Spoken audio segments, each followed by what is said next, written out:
institution that a person can use to finance the purchase of a home. A mortgage is different from other loans, like personal or student loans, since the bank can use your house as collateral. Meaning, if you don't pay the bank back on time, they can take possession of your home. Here's Mark and Lisa. Mark and Lisa are newlyweds, looking to buy their first home. After a long search, they find the perfect home, with the not-so-perfect price tag of $500,000, more than they have in the bank. What are they to do? Mark and Lisa head over to the bank. The banker suggests that they take out a mortgage to finance the home. The banker asks them how much they are willing to put down as a down payment. The down payment is the amount that Mark and Lisa pay up front.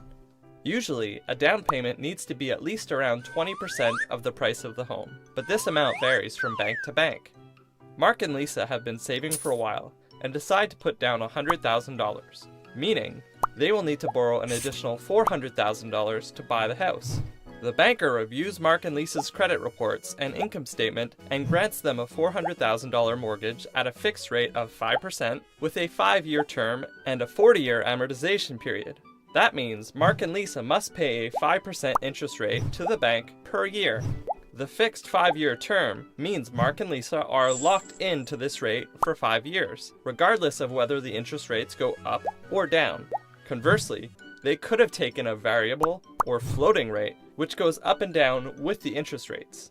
Fixed rates are considered to be the safer choice, but are often a little more expensive than variable rates. The amortization period is the length of time Mark and Lisa will take to pay off the loan and own their home entirely. So, with monthly interest and principal payments, they will be the sole owners of their home in 40 years. The advantages to taking a mortgage should be pretty clear. Instead of putting money into a landlord's pockets by paying rent, every time they make a mortgage payment, they own a little more of their home. Currently, the house is split between equity, what Mark and Lisa own, and debt, what the bank owns. Every time they make a payment, they turn some of their debt into equity. Also, Mark and Lisa could make a nice profit if the value of their home appreciates.